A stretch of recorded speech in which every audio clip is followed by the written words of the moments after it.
Hey, what is going on, guys and girls? This is James from Twintendo Gaming, and today I'm going to show you some brand new screenshots from Pokemon Omega Ruby and Alpha Sapphire. Now, some of these screenshots actually haven't been shown in the 2 gameplay trailers that have been released by Nintendo, so that may suggest a third one's on the way, but anyway, I will show you these screenshots. But first of all, I've got to thank RayquazaPlaza. He's one of our subscribers. He's been an awesome subscriber. He's been commenting on a lot of stuff, and he actually showed me this website and said, oh, you know, there's tons of new screenshots, and so it's basically saying, you know, why don't you make a video on it. So thank you so much for showing me this. You know, hopefully this video does well, and it's because of you if it does. And by the way, if you are a subscriber or you're just watching, just feel free to leave a comment. You know, I will get back to every single comment as long as it's not spam or anything. And yeah, if you want to become like one of my favourite subscribers like RayquazaPlaza, just comment, even if your opinion's different. But anyway, enough of that. Let's start the video. And so we're going to jump on to the character side of Omega Ruby and Alpha Sapphire. So we know we get Trico, Torchic and Mudkip, so you know they've been around for a while. What we didn't really know was that, you know, where will we pick them from? So like in the original game, we picked them out of a bag, and yeah, there was a Korokoro picture that showed a bag, and we weren't really too sure. I mean, it was pretty much 99% certain that we will pick them from a bag like the original one. So in the gameplay trailer we got this, which looked very similar to X and Y, so a lot of us were like, you know, do we get to pick them from a bag again? But luckily there was a screenshot shown on the website, and it shows that we do get to pick them from the bag, from Professor Birch's bag actually. So we will get to see Professor Birch mauled to death by Poochyenas and Zigzagoons, which I can't wait for. Well, okay, almost mauled to death. It is like a 3+ game, so but anyway, it's good to see the bag is back. I would have hated it if they changed it and you had to pick from a lab. But anyway, we'll move on. So we'll move on to Stephen Stone. Now, it's a nice, you know, zoomed up picture of him. Not much has changed from his outfit from like his sprite days in Ruby and Sapphire. Obviously more detail, more colour. Nothing really, you know, new in this picture. But one thing to point out is, you know, where is he? Now, I do know where. I'm like 99% certain I know where this is, and I will get onto that in the second section. Anyway, here's another picture of him. You know, he's in, you know, at the top of the, you know, cave, I guess it is, and he's got the mural behind him. So like, if you ever watched the first gameplay trailer, they had a cinematic one when the little kid goes up to this kind of carving on the wall, and it shows, you know, Groudon and Kyogre, and that's the same carving. I will get onto that picture in more detail in the second section, like I said. But anyway, we'll move on to the next character. And so it's a youngster, and it's kind of, you know, nothing's really different. I guess it's more of an updated kind of 3rd generation look. They got a blue hat, a yellow shirt, so that's similar to the original youngster in the Ruby and Sapphire games. And they've also got like a Sableye kind of printed on shirt, which is quite cool, good detail. And then we've also got a lass. Now she looks a bit different than the original lass from the game, but yeah, it's a nice modern updated look, which is good. Nothing much to say on that one. Now we'll move on to the, you know, the bad guys of this game, I guess, Team Magma and Team Aqua. Now we're just looking at their logos. They really haven't changed too much, which is, you know, a good thing. Now there's the updated grunts. I'm not sure what to think of this. I'm gonna say I don't like it, the Magma grunts. I don't know, the original ones were really cool, and I always wanted a Team Magma hoodie. It looks so weird. It looks more pink than red. Their shoes, if you just look at their shoes, they look really weird. They're almost like Crocs, really, the male one, with holes in. And then it looks like they're wearing red knitwear underneath, like, you know, like a sweater or something like, oh, I don't know, it's weird. But anyway, we'll move on to Team Aqua. They look better than Team Magma. They still look a bit weird. It's good to see that, like, Team Aqua is kind of more like a tanned, like, skin-wise, they're more tanned than Team Magma. And obviously, we got skin colour difference in X and Y, so it's good to see it's kind of more diverse in skin colours now, Pokemon. It's just good, you know, like, no racism, you know, say no to racism, kids. But yeah, they look fine, not much is different. But yeah, anyway, we'll move on from that to the final people from Team Magma and Aqua, which are the bosses, obviously. So look at Maxi here. I'm not a fan of his redesign, I've said this in previous videos. I don't know, he's gone for the scientist look, which isn't a problem, but I don't know, he seems a bit more evil without his glasses. Now he just seems like a nerd, and I won't feel sorry for kicking his ass, really. So yeah, again, wearing those weird shoes that have holes in. And then there's Archie, who actually looks quite badass, so I'm not gonna lie, he looks pretty much similar. The only weird thing is he's wearing like a one-piece latex kind of suit, which is weird. Yeah, no, it's alright. I know a lot of people have been calling him a gay pirate for that. Bit harsh, but yeah, he's not too bad. As in, you know, he looks pretty similar to his original character, which is a good thing, unlike Maxi, who looks, you know, quite different. But anyway, the next thing I want to talk about is the new places that have been shown through these screenshots. So the first one I'm going to show is Little Root Town. It's quite nice to see the camera behind the player instead of over the top, and it's also nice to see some details. So the clouds and pretty much all of that town looks insane, like graphically. It looks really nice. In fact, they kind of did this kind of camera mode in the first town in X and Y when you're walking through the gates, and I wish that kind of stayed on. But anyway, it looks nice. You've got some leaves blowing in the background, so it's good detail. But anyway, move on. Now, this one said it was Little Root Town on the website, but I don't think it is. They've never had a Pokemon Center. I think there's a Pokemon Center on the left. They've never had one in the town, and there's like a clerk talking to say, "Oh, you're a novice trainer, aren't you?" Now, my first thought was when I saw this isn't Little Root Town, this is Oldale Town, which is right ahead of Little Root. And in Oldale, you'll see your first Pokemon Center, and you also have a clerk, like in the original one, that show you around saying, "Oh, this is a Pokemon Center, this is a Pokemon." It was kind of like, you always have one of those characters in every game that'll say, "Oh, like for newcomers, I'll show you around." And this was kind of the person in this game. So I'm thinking that's Oldale Town and not Little Root Town. But, you know, that's just my opinion. I might be wrong. They might have updated Little Root Town and put a Pokemon Center in. I've got no problem with that. But that was just my first thought. But anyway, we'll move on to the bedrooms of the characters. So this is in Little Root Town. You've got the infamous clock. You know, you get to set the time, which is cool. You've got the map actually in the background next to the clock. There's some other little details. You've got like a Wii U by the TV, and, you know, the treasure chest top left. I don't know what that's for. And then you've got female room. You got the pink clock, you know, the map again, your bed, obviously, Wii U, because, you know, why not? Nintendo trying to sell that, obviously. Now this is a screenshot that actually got me hyped for this game. So I was proper hyped for this game, and then I saw the gameplay trailers and I was thinking, this looks so much like X and Y. But this is Rustboro City, because this is your first gym, pretty much, and they've updated the gym look, and it looks awesome. So it's kind of like a yellow and orange roof, instead of like, I don't know what gyms had recently, like dark red, I guess.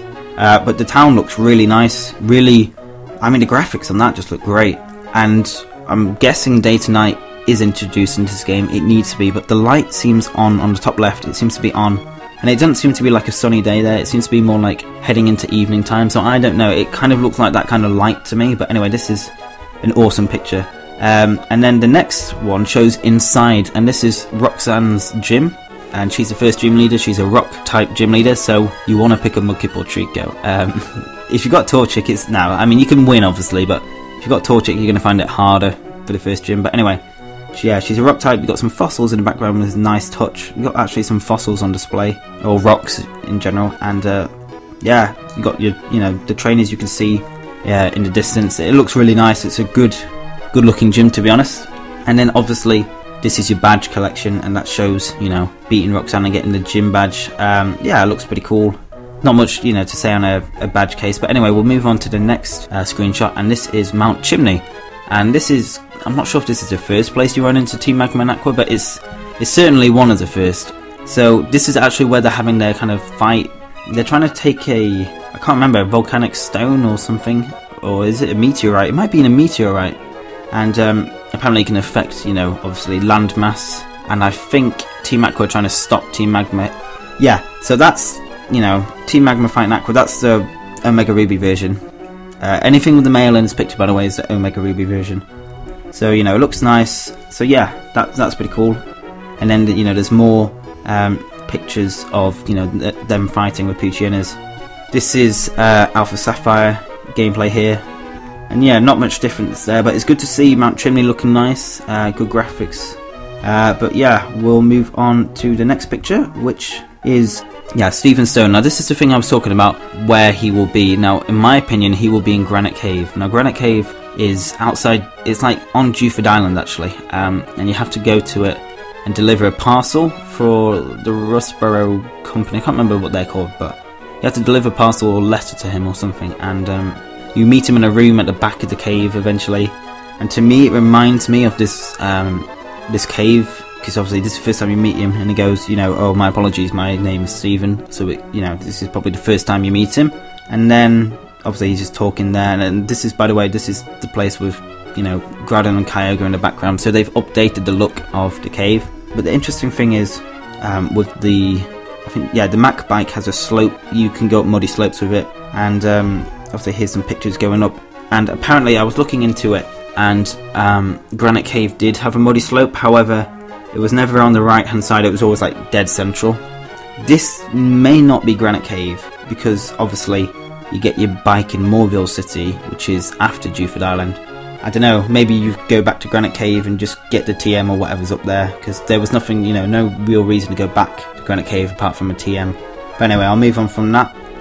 Get to see a bit of Moorville City in the background by going on the bike path. It seems to be quite futuristic, so a little bit electronic kind of looking. It kind of matches the bike path. You see the pavement kind of bit. And then yeah, just get to see a bit further on. It's got some grass.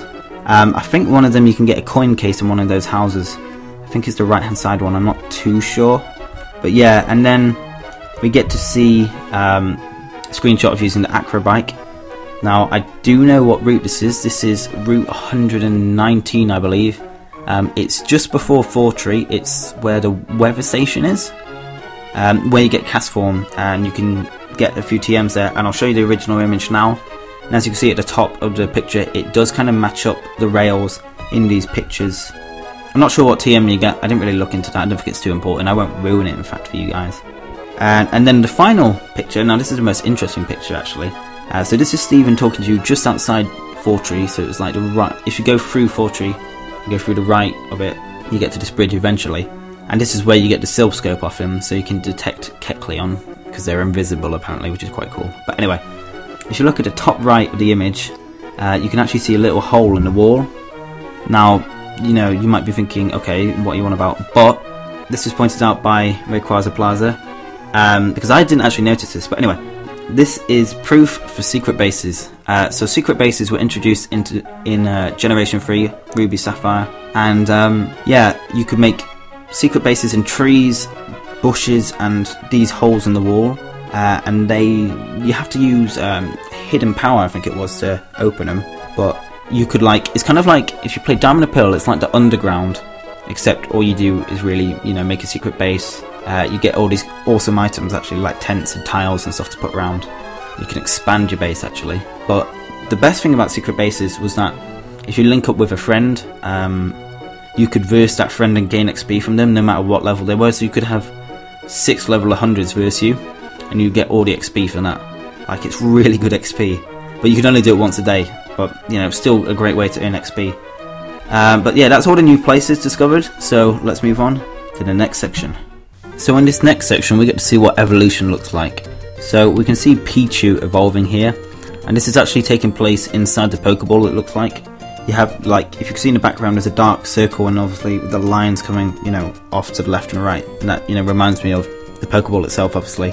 But aesthetically, it looks really nice, you know, with the blues, yellows and the greens. It kind of looks like maybe like a mist or a cloudy kind of effect in the background. Looks really nice. But anyway, when you see Pichu evolving, it seems to have like a lot of blue circles coming out of nowhere. And I'm guessing they're probably going to envelop, like, round Pichu and probably, you know, form a sphere and, like, you know, surround it. And then obviously break away, and then there's Pikachu. That's my guess. You know, I could be completely wrong, so I have no idea if I'm right. But anyway, that's Pikachu, you know, coming out of the evolution, I guess, as you'd expect from Pichu evolving. You know, there's only one outcome, I guess. And then you get to see Pikachu evolving here. As you can see, there's a red outline on the top of the Pokeball circle, so I'm not sure what that means really. I mean, I'm probably guessing there's a lot of colours flying around in the background, you know, a lot of stuff happening.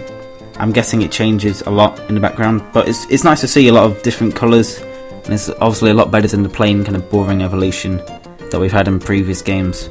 But yeah, there's Pikachu evolving again with the blue kind of circles come around it, and then, you know, Raichu, yeah, you know, so that's pretty cool evolution. But anyway, let's move on to the next section.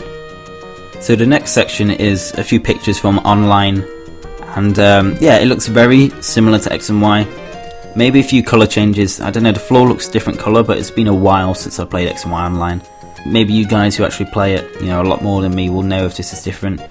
As you can see, there's, you know, kind of those people in the background that they had in X and Y, you know, those kind of hologram people, so again, nothing much has changed.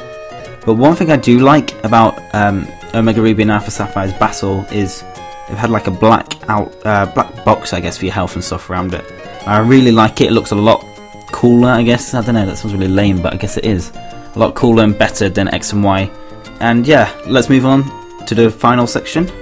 So the final section I want to talk about is the bikes. So in Ruby and Sapphire, the original ones, there were 2 bikes, and as you can see, there are 2 bikes in this game. So the Mac bike is the blue one actually, and the red bike is the Acro bike. And we can see zoomed up pictures of them. They look nice, you know, good in detail. The blue bike, the Mac bike, seems to have, you know, different handles. I guess it's built for speed, as you can see. You know, really good attention to detail.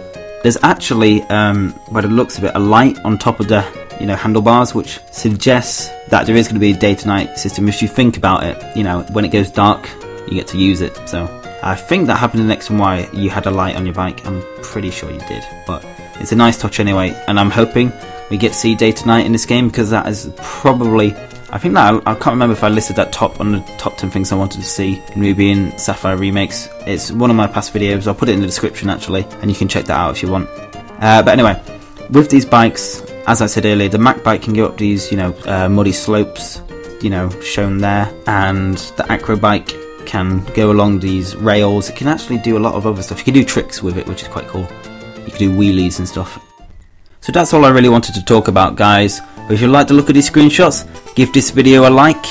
You know, it's awesome when you guys support the video, and you know, if you can continue to do this, it will really help the channel out. So, you know, again, for those who have liked previous videos, you know, thanks a lot. And for those who haven't liked any videos, you know, maybe this is your first video watching, you know, you can always start here by liking this video. It's free, it won't cost you anything. But anyway, if you want to leave a comment on your opinions and thoughts on the screenshots, feel free to do that. I will get back to every single comment. And yeah, it doesn't matter if your opinion is different, just feel free to, you know, leave it down below and I will get back to you. And yeah, if you want to subscribe, again, it's free, so it won't cost you anything. And I will be posting a lot more Pokemon and Nintendo videos in general. And my brother actually does Sony stuff, so if that's more your thing and you just kind of stumbled onto this, then you might want to subscribe for that reason. We'll hopefully have some Destiny gameplay out. Thanks for watching, guys, and as always, have an awesome day, and I'll see you next time.